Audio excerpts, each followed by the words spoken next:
Kita sekarang mau bahas eh,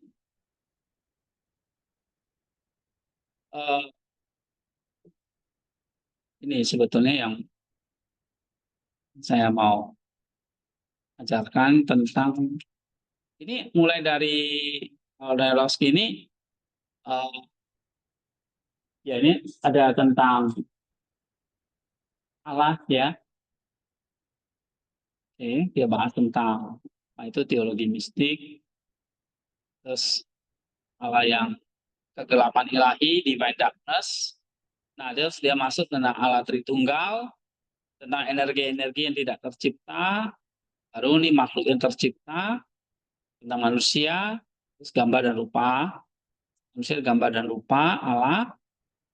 Lalu ada ekonomi Sang Putra, ekonomi Roh Kudus, dua aspek gereja, lalu jalan persatuan the way of union, dan terang ilahi ini uh, teosis ya, akhir zaman. Nah, jadi Lost ini memberikan kayak semacam perjalanan gitu ya, dari penciptaan, dari Allah, terus penciptaan manusia, terus keselamatan. Keselamatan itu dibahas dalam Sang Putra, lalu sekarang gereja, ya, Roh Kudus dan gereja.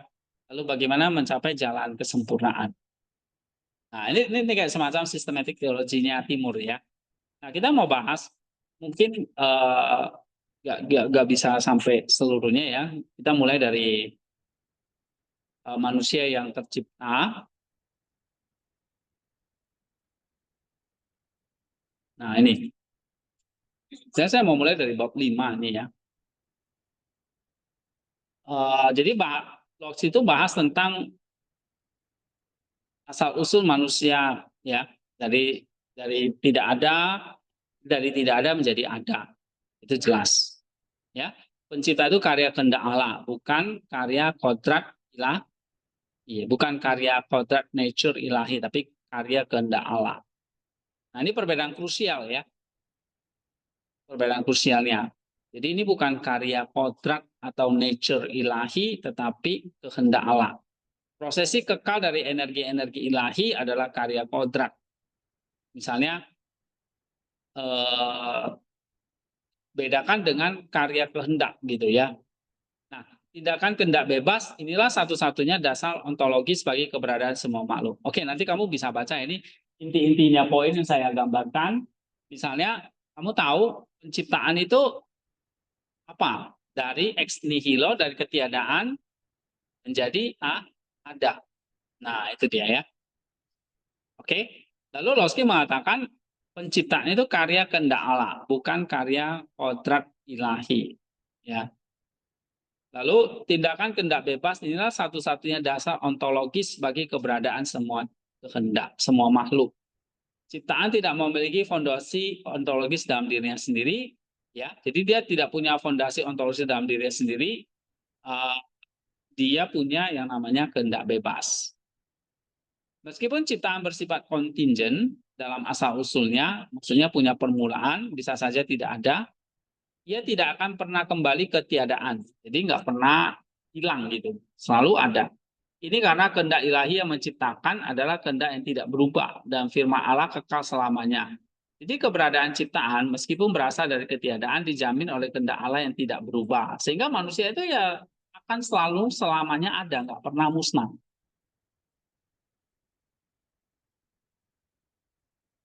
Ya, kita nggak percaya ada manusia yang bisa musnah.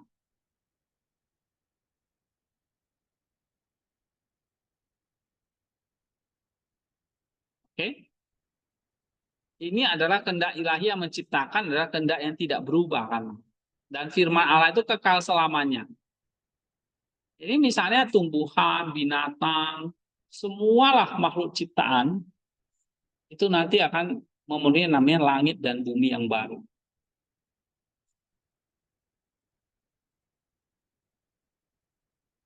Ya. Maka nanti semua manusia itu dibangkitkan lagi. Karena tidak ada yang nih, dia tidak akan pernah kembali ke ketiadaan. Nggak pernah. Akan ada. Nggak pernah hilang gitu.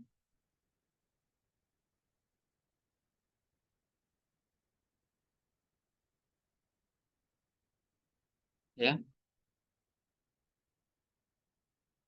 Nah, ini banyak ya. Nah, saya tuh mau bahas tentang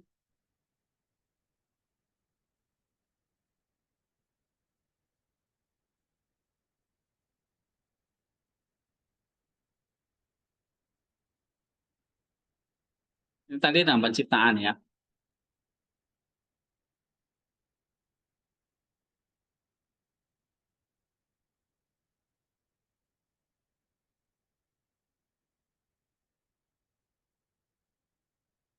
Oke.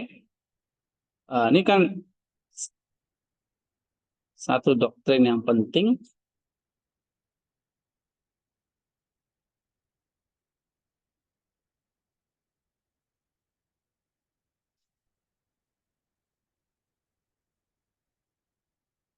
Doktrin ini kayak gini.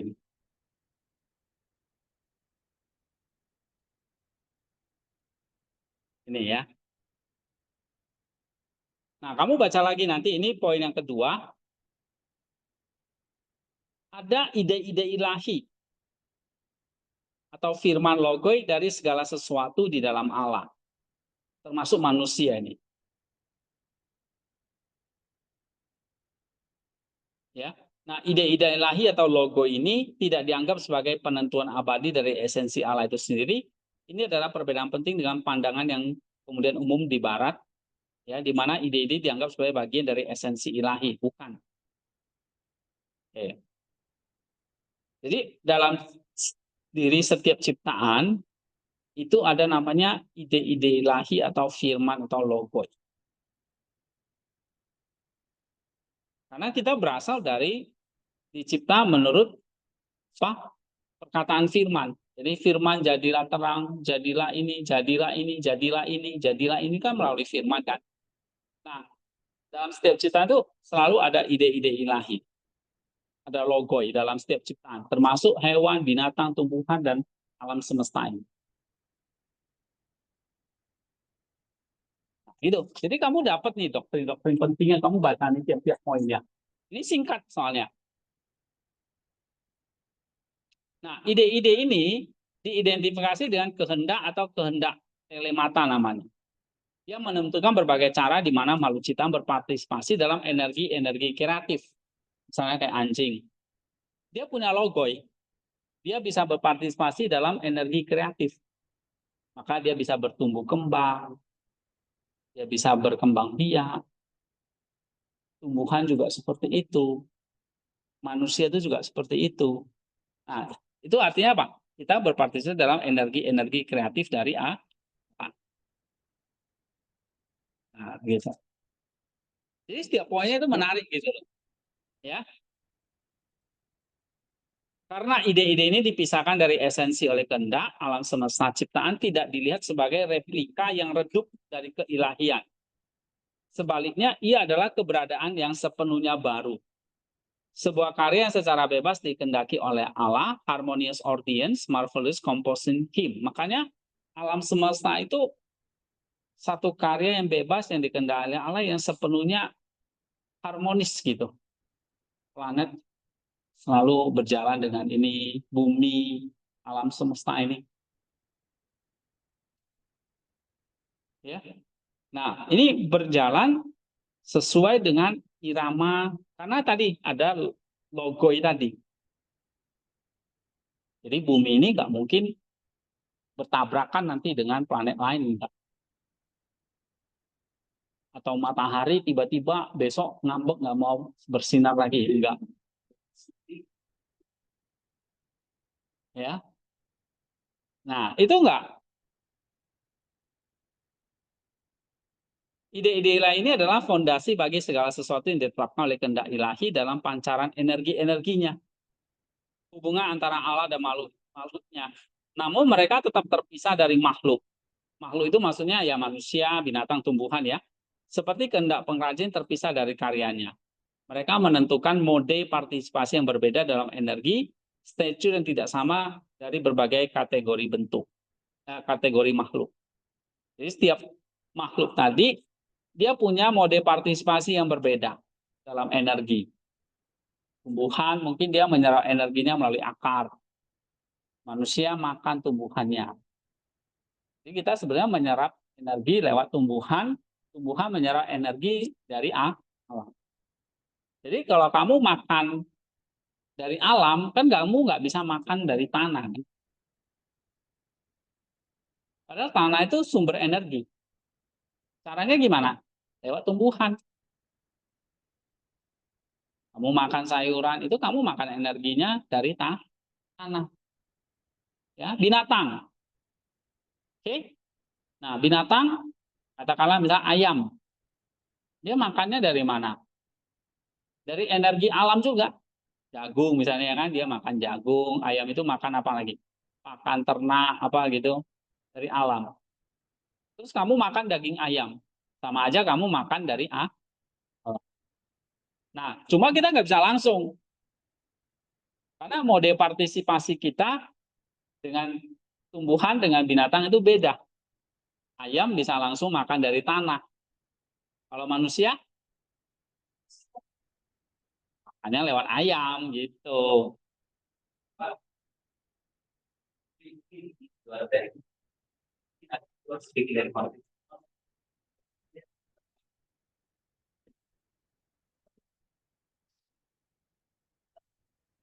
Pasti ada. Dia selalu ada mode partisipasinya di dalam energi. Ya, mungkin dia jadi rantai makanan bagi anjing gitu ya. Atau pasti ada sesuatu dia bisa bermode partisipasi yang pasti ada logonya yang baik lanjut. Cuma ya kita mungkin harus searching ya apa sih manfaat kecoa misalnya gitu ya. Ini cuma bau doang deh. Ya. Jadi kenapa Tuhan kok ciptakan kecoa ngapain? Ya. Misalnya tikus, ya kan? Kenapa kita bunuh gitu tikus? Ya. Oke. Nah, itu selalu ada partisipasinya di dalam alam semesta itu. Kalau kehilangan itu mungkin ada makhluk yang terancam nanti. Ya. Misalnya kayak ikan-ikan kecil, kenapa di laut itu ada? Kalau nggak ada ikan-ikan kecil, ikan besar nggak ada. Nah, mereka dapat makanan dari mana gitu? Ya kan? Nah, kalau nggak ada ikan besar, manusia itu nggak bisa makan ikan gitu. Manusia juga terancam. Nah, mungkin itu ada istilahnya rantai makanannya ya. Oke, jadi ini sifat dinamis ciptaan. Tujuannya ciptaan itu adalah alam semesta ciptaannya bersifat dinamis, bukan statis. Makhluk didefinisikan oleh keterbatasannya berarti bahwa akhir mereka ada di luar diri mereka dan mereka berada dalam keadaan menjadi ya becoming abadi. Dimanapun ada keragaman dan multiplicitas, di situ ada becoming. Jadi alam semesta itu Allah menciptakan nanti bukan berarti nanti jadi nol lagi, enggak. Begitu Allah menciptakan bumi, planet, semua isinya itu selamanya akan ada. Ya, nanti akan menuju kepada keabadian. Gimana ada tentang kiamat nanti? Nah, itu nanti ada pembaruan bumi yang baru. Jadi nggak pernah yang diciptakan Allah itu nggak pernah lenyap lagi, nggak selalu ada sampai selamanya. Ya, termasuk bumi, binatang itu semua nanti ada lagi. Maksudnya apa ya? Baru gitu lagi. Mungkin yang dimaksud dengan nanti langit dan bumi yang baru itu adalah bukan bumi ini nanti apa ya? Ya, ya nanti akan Yesus datang itu akan diperbarui. Jadi bukan bumi ini nanti akan ledak, hancur lebur gitu enggak. Ya, ya. Kan ada konsep kiamat itu kayak wah, oke. Okay. Itu ya Pak pikiran film. Tapi yang dimaksud dengan bumi baru itu nanti eh, segala isinya akan diperbarui. Manusia itu akan bangkit, tumbuhan hewan itu semua akan bangkit, ya. Kan ada lagi aslinya itu seperti dulu. Ya, jadi bukan Allah itu menghancurkan bumi, membinasakan bumi, terus dia bikin bumi yang baru enggak. Ya bumi ini selamanya ini. Nanti. Ya, ya, bukan nanti bumi itu akan apa? ledak, hilang gitu ya. Kita semua mati kebakaran gitu. Iya, semua yang diciptakan itu kekal, nggak pernah hilang. Ya, mungkin nanti termasuk dinosaurus apa itu semua adalah gitu. Ya, walaupun udah mati ribuan tahun, nanti semua akan ada.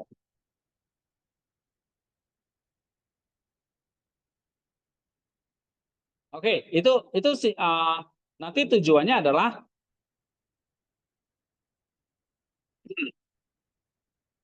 nanti untuk menuju kepenuhan di masa depan, di mana Allah selalu hadir. Ya, tujuan akhir dari semua makhluk ciptaan adalah kesatuan dengan Allah atau deifikasi. Teosis ini, Yohanes Damaskus melihat misteri yang tak terduga dalam fakta bahwa manusia diciptakan untuk deifikasi, bergerak menuju kesatuan dengan Allah, nanti bersatu dengan Allah semua. Jadi deifikasinya nggak cuma manusia, binatang, semua tumbuhan, semua makhluk ciptaan juga. Jadi nggak ada lagi nanti binatang yang apa yang akan menerkam manusia dan sebagainya, enggak. Karena semua nanti menuju ke keabadian. Nggak ada yang saling membunuh lagi. Oke. Kesatuan ini dicapai melalui partisipasi dalam energi-energi ilahi yang mendeifikasi ide kehendak atau idea willing Allah tidak hanya menentukan keberadaan ciptaan, tetapi juga memanggil mereka menuju kesempurnaan, menuju perfect being dalam kesatuan dengan Allah. Ya, nah itu dia. Jadi nanti semua ciptaan itu menuju kesempurnaan, kesatuan dengan Allah. Karena itu alam semesta ciptaan muncul sebagai realitas dinamis yang cenderung menuju kepenuhan di masa depan yang bagi Allah selalu hadir, fondasi yang tidak tergoyahkan dari dunia diciptakan dari ketiadaan, terdiri dari pemenuhan yang merupakan akhir dari becoming. Jadi alam semesta itu nanti akan terus menuju masa depan terus disempurnakan, becoming, nggak pernah berhenti.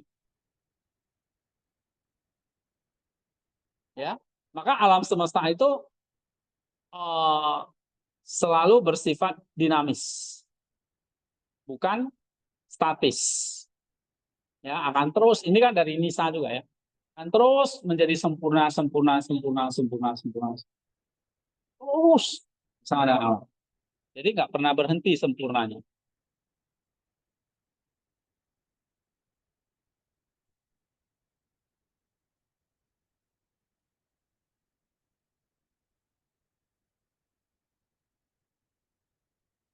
Nah, itu yang nanti kita akan masuk ke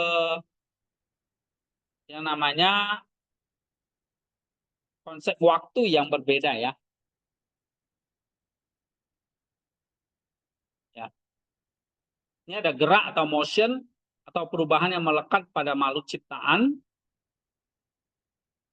Oke. Ada ion, bentuk keberadaan yang lain di luar waktu yang melekat pada keberadaan yang intelligible. Ion itu adalah waktu tanpa gerak, sementara waktu adalah ion yang diukur menurut gerak. Jadi kita akan masuk dalam satu ion yang kekal. Ya.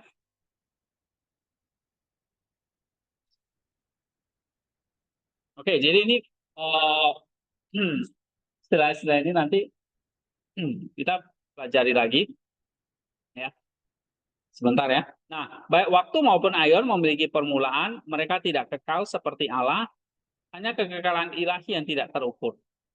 Dunia malaikat diciptakan dalam kondisi ekstratemporal ini atau ion, menurut Basil, oleh karena itu, mereka tidak lagi mampu jatuh ke dalam dosa setelah pilihan awal mereka ditetapkan. Ya. Namun kontrak malaikat tetap dapat tumbuh tanpa henti dalam peroleh hal-hal yang baik yang kekal. Jadi maksudnya kita akan masuk ke dalam yang namanya ion, bentuk keberadaan yang lain di luar waktu yang melekat pada keberadaan. Jadi masuk waktu tanpa gerak. Waktu adalah ion diukur menurut gerak. Kalau waktu kan menurut gerak ya. Nah sekarang kalau ion itu waktu tanpa gerak. Ya artinya apa? Kekal. Jadi kita nggak bisa tua lagi gitu.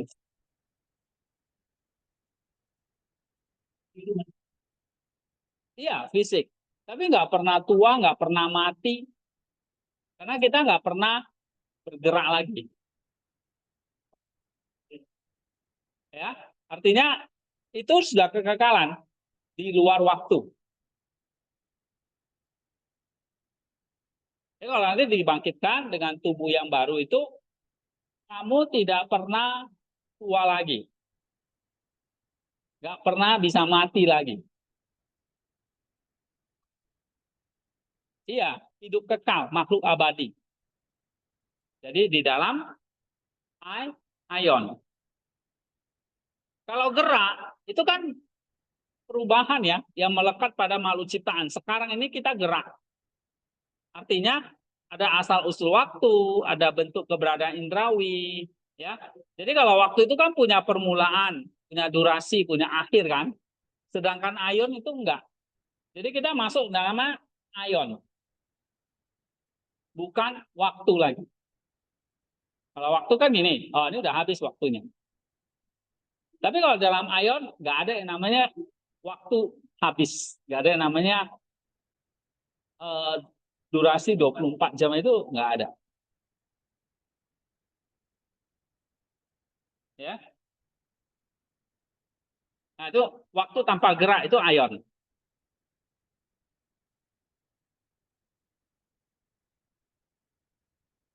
Lalu nanti poin 5 peran Tritunggal dalam penciptaan.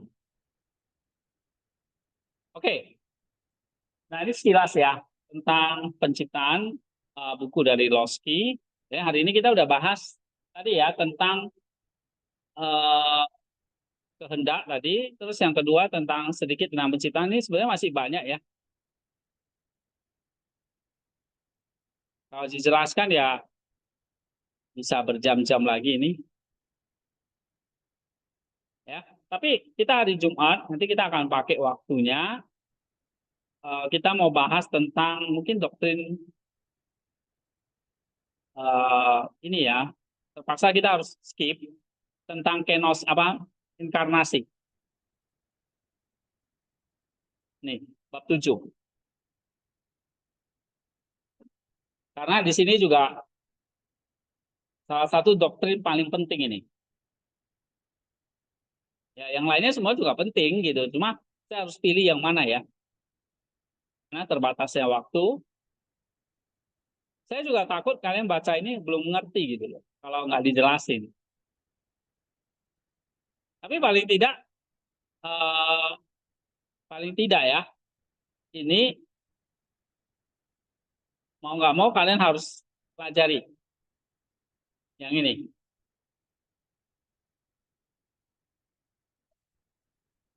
Hah? Ini? Ya, ini nanti saya kasih. Kalau ini bukunya, ya, eh, ini penjelasannya.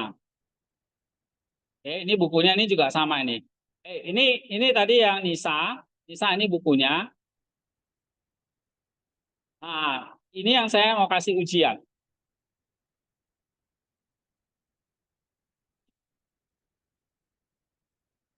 Ini lebih ringkas lagi, bukan dari Lossky tapi dari Nisa. Jadi beberapa doktrin inti yaitu Allah dan Tritunggal, inkarnasi, keselamatan, baptisan dan ekaristi. Serta manusia dan kosmologi. Tadi kosmologi saya sudah sempat bahas ya. Kosmologi itu artinya penciptaan tentang alam semesta. Ya. Nah, nanti bahas yang metode dan pengaruhnya eh, ini nggak terlalu penting. Yang penting poin 1 sampai 5 itu ya. Nah, kalian pelajari hari Jumat. Saya ingin tes kalian pemahamannya gimana. Ya, Jumat depannya maksudnya. Oke, kita selesai.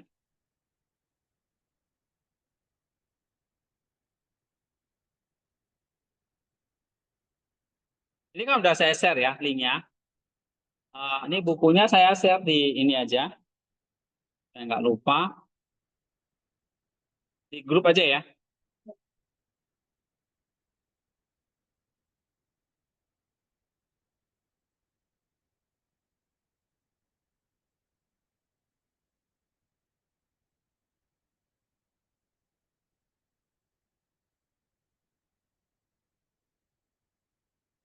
Sebenarnya kita belum masuk materi inti, makanya tuh saya tuh minta kemarin tuh waktunya panjang gitu, karena saya tahu nih bakal panjang penjelasannya. Kalau setelah CEPL begini tuh singkat waktunya.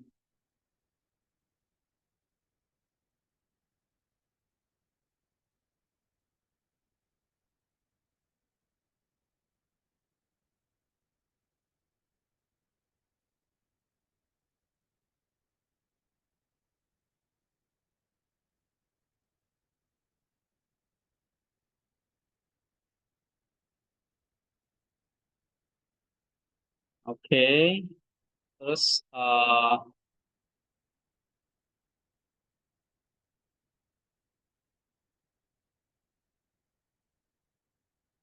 nah bukunya ini kalau mau baca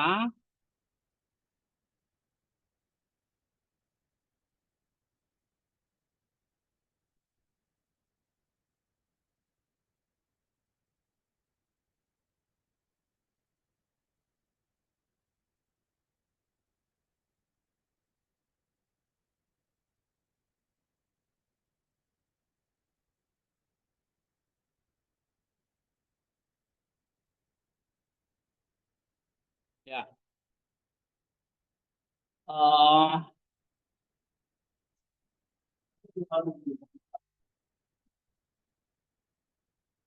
ya nanti dibagi aja. Nggak ada grupnya kan. Eh, ya cuma ini gimana ya? Ini banyak yang belum dibahas. Ya kalian bisa baca sendiri. Cuma saya nggak yakin kalian tuh nangkep gitu loh.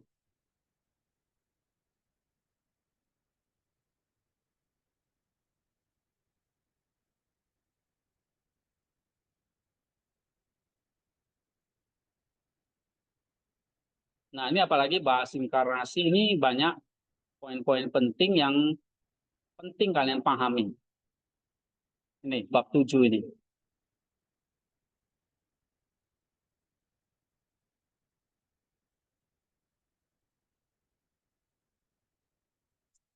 Ya. Oke, nggak apa-apa. Nanti kita akan sambung Jumat. Kalaupun nggak selesai, kita bisa ambil nanti Jumat setelah selesai ujian kita masuk. Ya. Kalau Jumat ujiannya kan paling kalian cuma ngumpul-ngumpul tugas kan. Nah, habis itu mungkin saya mau ambil waktu supaya saya bisa jelasin ini. Karena satu topik aja kalau saya jelasin udah habis waktunya. Kayak tadi ini kan. Hah? Udah. Ini nanti kalau kamu baca di sini nih.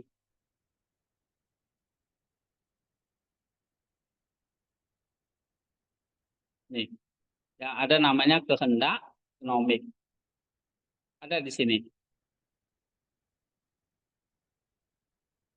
Nih, eh, nih, kehendak Kristus. Poin 4.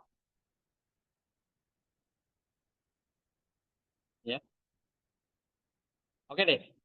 Eh, mungkin nanti ke depan kita ambil waktu lagi buat semua mahasiswa harus belajar dari Losky supaya open gitu ya. Menarik gak? Hah? Enggak ada ya? Kenapa nggak dari awal ya? Saya tuh nggak ingat waktu itu. Ini sebetulnya saya udah pernah ngajar. Kayaknya angkatan Elizabeth dan sebagainya itu angkatan berapa? Udah lama. Yang udah wisuda itu loh. Ya. Nah, terus kemarin saya, iya ya. Ini pakai Damaskus ini terlalu berat nih. Maksudnya terlalu banyak juga. 4 buku kan. Dan malah nggak terkejar. Tapi nggak langsung to the point. Nggak Damaskus itu diuraikan gitu ya. Nah, kalau ini kan Loski itu jelasinnya langsung to the point. Saya lebih ringkas lagi gitu. Kalau mau baca bukunya 250 halaman. Ini cuma 60-an halaman. Nah, ini gimana bisa nyelesain? Nggak dari awal lah. Ya, dari bab berapa itu tadi? Mungkin dari bab 7 lah. Dia kan 12 bab. 7, 8, 9. Nah, itu saya kepingin 1 sampai 6 ya sudah lah. 7, 8, 9, 10, 11 itu penting bang. 12 nggak usah. 7, 8, 9, 10, 11. Nah, 5 ini. 5 chapter ini yang penting saya jelasin. Tapi kamu nggak usah khawatir. Nanti kalau kamu lihat, ini kan saya udah kasih merah-merah, hitam-hitam ya. Mana itu ya?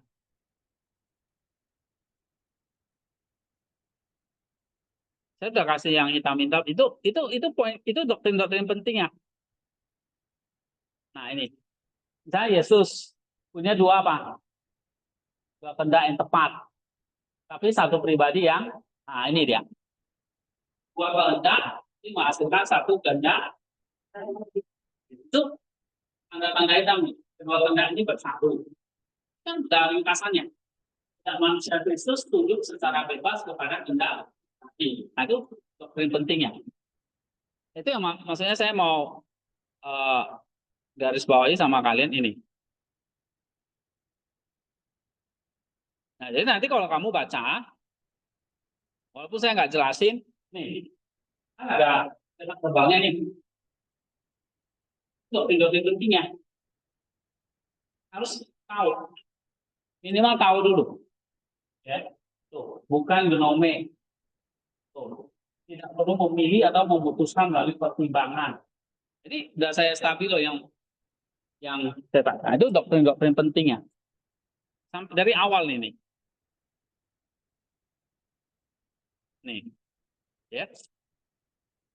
Nah, jadi tolong di ini. Oke, mari kita berdoa ya.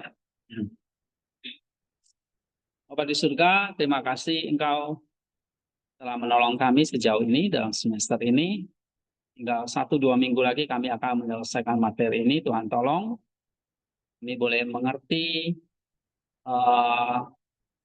sebanyak mungkin yang menjadi ajaran-Mu, sehingga kami menjadi lebih paham apa menjadi tujuan kami ketika Tuhan menciptakan kami.